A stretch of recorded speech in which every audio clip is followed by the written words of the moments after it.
Sports Central tonight. Hopes reduced.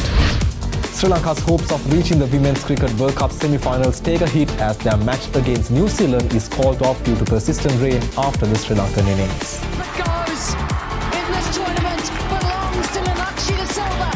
Superb hitting. Many positives. The newly appointed president of Sri Lanka Rugby, Pavitra Fernando, joins on Sports Central for an exclusive interview and states that the sport can expect many positives with several new developments ahead. So we are making steps to change that, and the foreign players have already been approved to represent the club in the club tournament this year, and a few other plans are on the way to get those things. Clean sweep. Afghanistan completes their decimation of Bangladesh, wrapping up a 3-0 ODI series win with a 200-run win in the third game at Abu Dhabi. Yeah, Ikram is signaling underneath. He takes it. That's the maiden fifer for Bilal Sami, and that's a big win for Afghanistan against Bangladesh. After Zimbabwe, Afghanistan managed to win their second biggest. And qualified for the finals. Qatar defeats the United Arab Emirates to secure their place at the next year's World Cup, while Saudi Arabia also confirmed qualification with a draw against Iraq in Jeddah.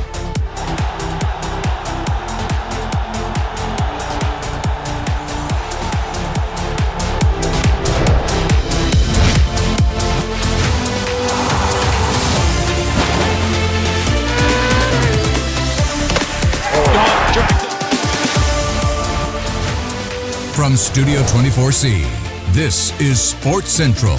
And now, here's Vinut Varnasurya. Hello and welcome to Derana Sports Central, your go-to source to get updated about everything in sports right here on the home turf and around the globe. We begin today's updates from the ICC Women's World Cup 2025. Sri Lanka's hopes of entering the last four of Women's Cricket World Cup was further dented last evening. It was after their match against New Zealand was called off due to persistent raining after the Sri Lankan innings.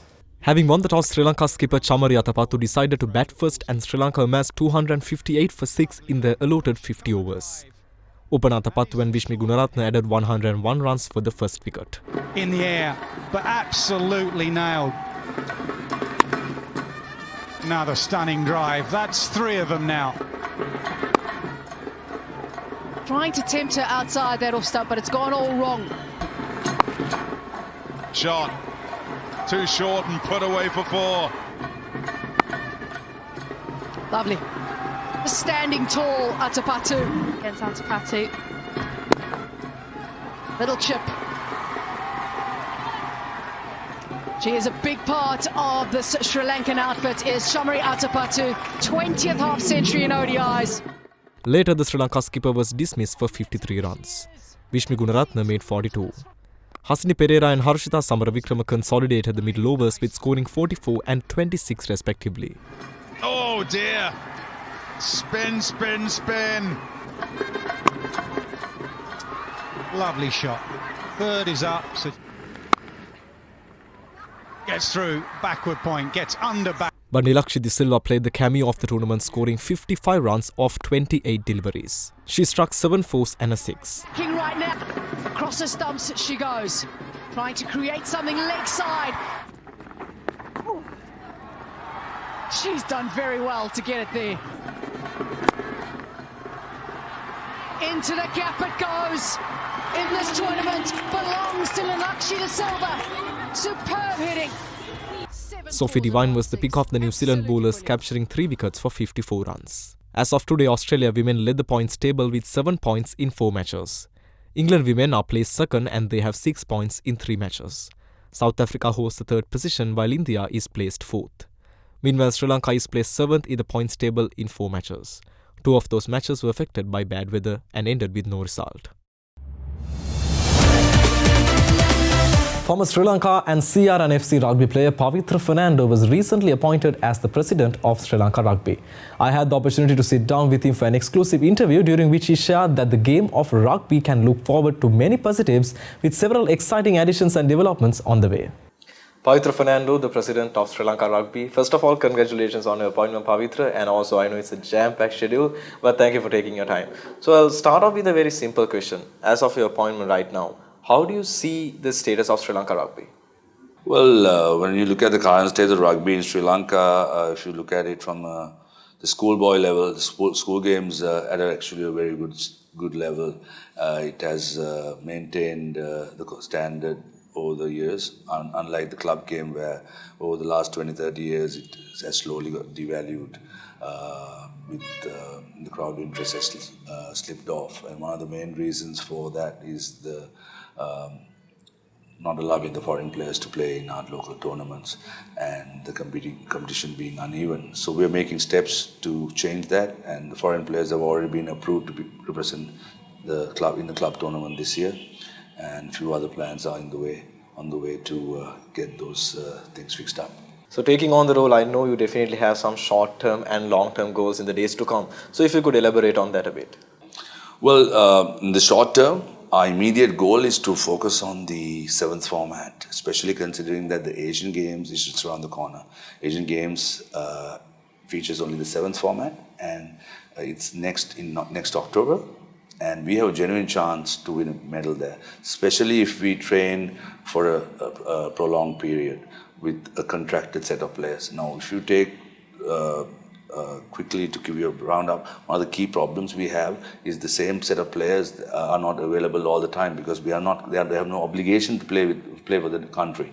So, for example, last month when we toured the first leg of this current series that's going on this weekend, 4 of the players from that series who got the exposure, who were being built up, is suddenly not available for this tournament. So now we have to come up with 4 new players. So it's very hard to build a side like that. So you can't blame the players as well. The union has to contract these players. That's the only way forward if you want to really improve our national team.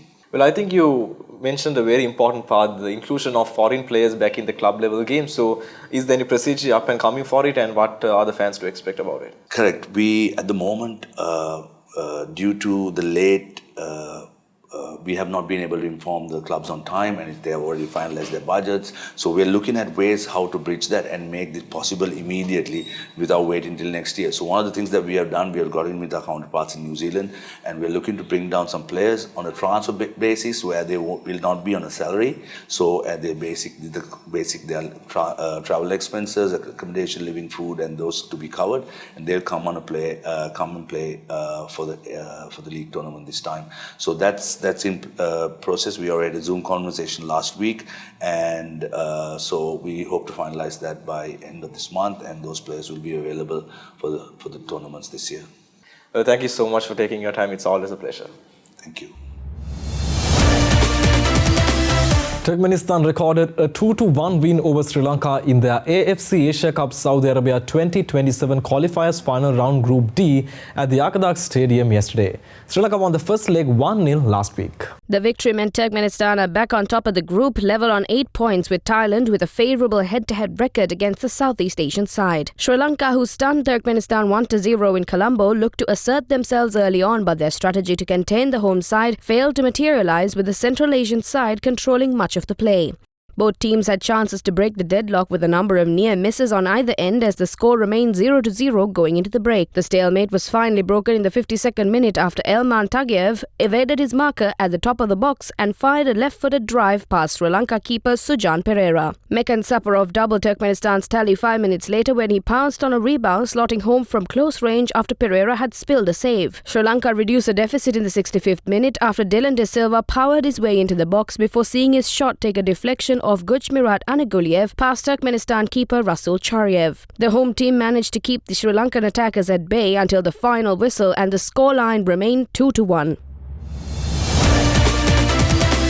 Mahanama College booked their place in the final of school's Under-19 Division 1 Tier A Limited Overs tournament by beating Royal College at Katunayaka today. Mahanama won the match by 9 wickets. The match was reduced to 32 overs aside due to overnight rain. The Royalists, who batted first, were bowled out in their 32 overs for 117 runs. Ramiro Pereira top scored for the innings with 29 runs. Dulnit Sigera and Situm Vihanga bagged 2 wickets apiece in bowling for Mahanama College.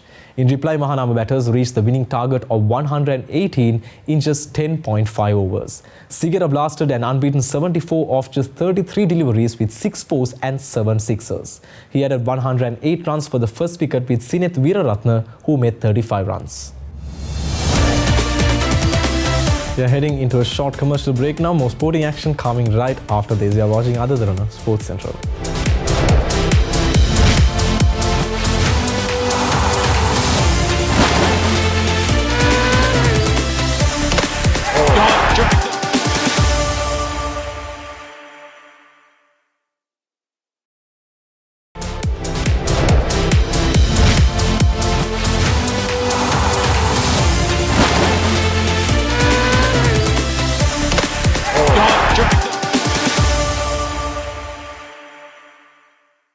Welcome back to Derana, Sports Central. Pakistan ended the 10-match winning streak of South Africa out by beating the visitors by 93 runs in the first test played at Lahore. Chasing 277 to win, South Africans were bowled out for just 183 in their second innings on the fourth day of the test match. South Africa began the run chase this morning on 51 for 2. Right, the start of day 4. They lost the wickets of Tony De Zorzi for 16 and Tristan Stubbs for 2 in a quick succession, and they slumped to 55 for 4 wickets. Then Dewa Brevis and Ryan Rickleton added 73 runs for the 5th wicket. Very close and given. What a start. Reverse sweep and gone. And straight away the change in field, change in tactic. Noman Ali ended Brevis's resistance when the total was on 128. He made 54. Rickleton was the next to go for 45 runs. Then Shaheen Shah Afridi with a 3-wicket burst ended the South African resistance for 183. Noman Ali bagged 4 for 79 while Afridi captured 4 for 33. Pakistan totaled 378 and 167 in their 2 innings, while South Africa made 269 in their first innings. And we saw great reverse swing bowling from Shaheen Shah Afridi, great cricket. Noman Ali, who had a match bag of 10 for 191 runs, was adjudged the player of the match. Pace from Shaheen Shah Afridi, runs from Pakistan's top order and late middle order, and so almost a perfect hand from Pakistan. Match summary then, Pakistan 378, and that was the real difference. Meanwhile, Indian head coach Gautam Gambhir emphasized that the 2027 World Test Championship is not something to stress about at the moment, as the team's focus should remain on the present. He added that winning the home Test series against the West Indies was crucial and reiterated the importance of staying grounded and focused on immediate goals. For me, I think not looking at what's going to happen in World Test Championship final, I think staying in present is very important.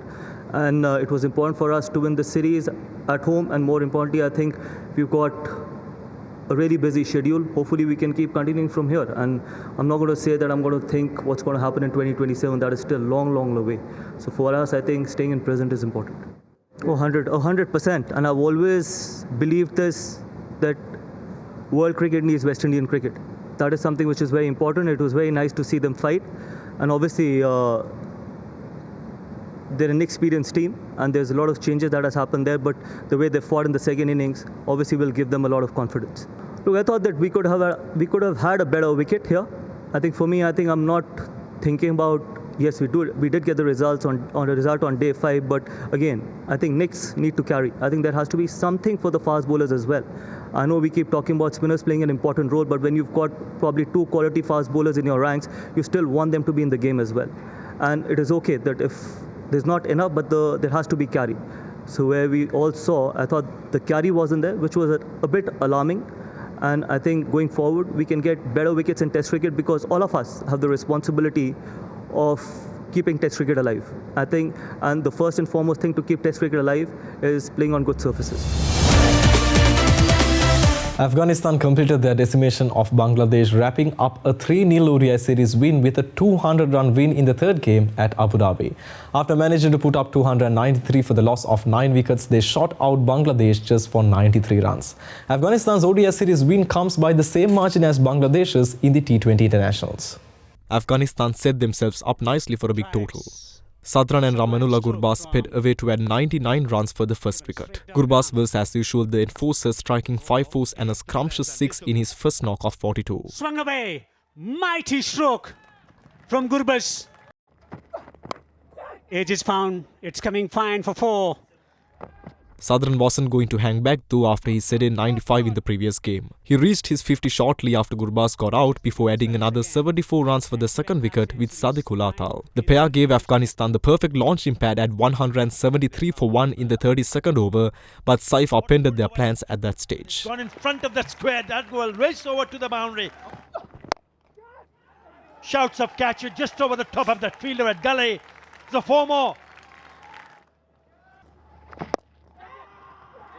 And I tell you what, I have just given him the kiss of luck.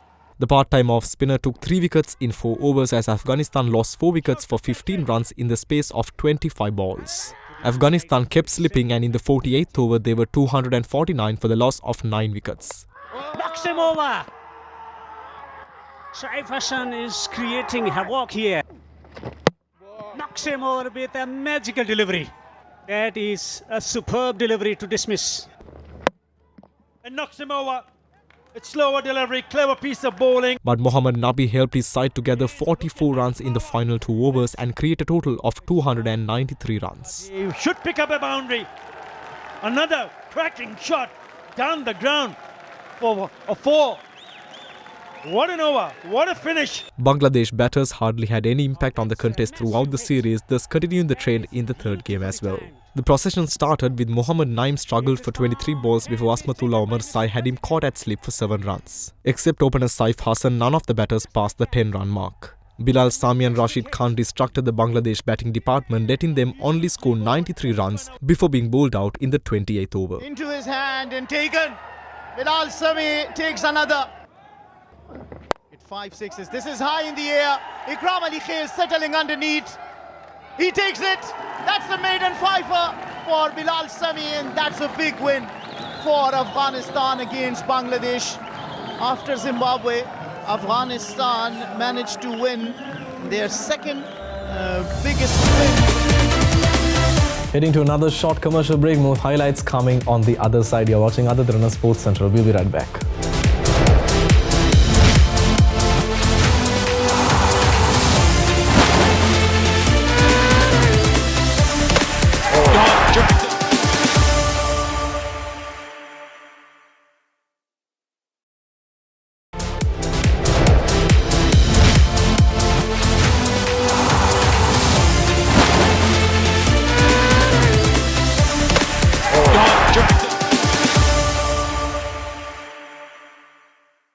Welcome back to Derana Sports Central. We are moving to the football field now. Japan staged a remarkable second-half comeback to defeat 5 times world champions Brazil 3-2 in a friendly at a sold-out Tokyo Stadium yesterday, earning their first ever win over South Americans in 14 meetings. The match was a tale of 2 halves, with Brazil dominating the opening 45 minutes before collapsing after the break. Paquetá, Bruno, beleza de bola, Paulo Henrique, gol!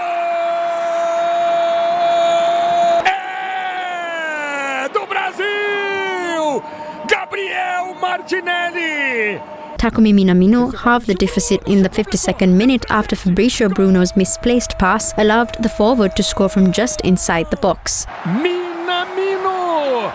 9 minutes later, Bruno's night worsened as he sliced an attempted clearance into his own net to level the match. With the home crowd in full voice, Japan pressed for a winner. 2 minutes after Ueda's header struck the crossbar, substitute Junya Ito provided the decisive moment, delivering a pinpoint corner in the 71st minute, which Ueda met with a powerful header after beating defender Lucas Beraldo to the ball. Japan came out revitalized after the break and took advantage of Brazil's defensive errors with a calamitous performance by defender Bruno and Beraldo that could haunt them as they're fighting for a spot in Brazil's World Cup squad. The victory marked Japan's first win against Brazil in 14 meetings, with the South Americans having previously won 11 of their 13 encounters. Bruno, portanto, escanteio na cobrança do escanteio. O toque foi do Fabrício Bruno, portanto, escanteio na cobrança do escanteio. Qatar handed the United Arab Emirates a 2-1 defeat to qualify for next year's World Cup finals as second-half headers secured their side's place at the tournament in United States, Mexico and Canada. Meanwhile, Saudi Arabia claimed a draw with Iraq in Jeddah yesterday to seal qualification for next year's World Cup finals. Kuki met Akram Afif's free kick 4 minutes into the second half to put host Qatar ahead of the Asian Player of the Year unblocked the UAE defence again, with a 16-minute left delivering the free kick from which Miguel headed in.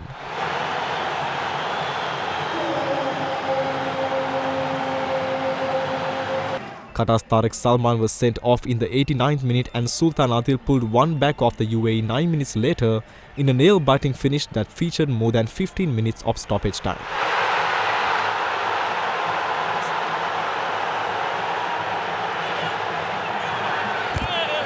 The win means Qatar is top Group A with 4 points ahead of the UAE on 3 and Oman with 1 in the 4th round of the Asian qualifying competition. Qatar will be appearing at a second consecutive World Cup finals after making their debut at the final as hosts in 2022. The UAE continue on a two-leg clash next month against either Saudi Arabia or Iraq, with the winner of that game progressing to the Intercontinental Playoff in March.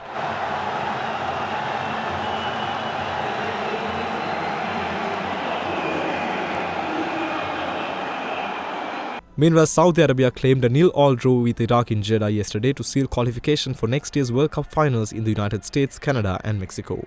Herve Renard's side only needed a point against Graham Arnold's Iraq and an injury time save by goalkeeper Nawaf Al-Aqidi to keep out Hassan Abdul Karim's curling free kick ensured the Saudis confirmed their progress. The result means Saudi Arabia win Group B of 4th round of Asia's preliminaries, finishing level on 4 points with the Iraqis but ahead of their neighbours on goals scored after recording a 3-2 win over the third place finishers Indonesia. Al-Shamat continued to cause problems for the visitors, but Jalal Hassan threw himself to his left to keep out a goal-bound strike 6 minutes after the restart. Hassan then denied Saudi captain Salem Al-Jawazari as the opportunities increased in regularity, with Nasir Al-Dabsari also frustrated by the Iraqi goalkeeper in the 63rd minute. With some good defensive work, Saudis prevailed to qualify for a 7th World Cup since making their debut in 1994.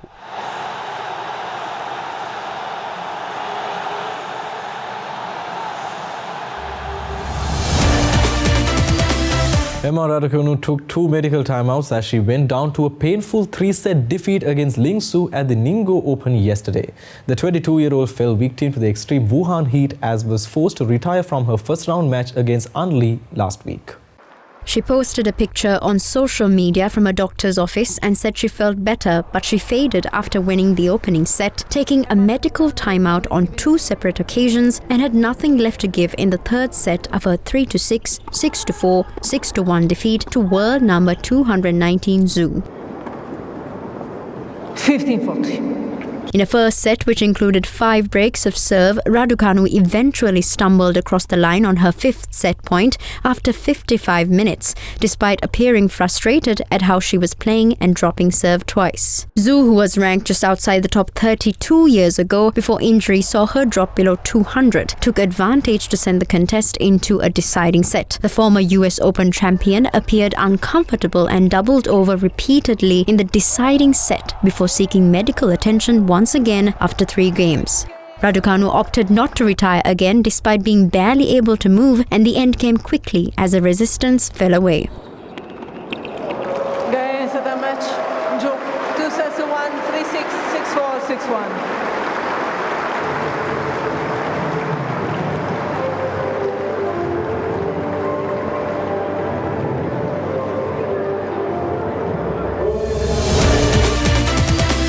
And with that, we wrap up today's bulletin on Derana Sports Central. Stay tuned as we bring more highlights from the sporting world tomorrow. Well then, until tomorrow, I'm Vinod Varnasurya signing off. Good night.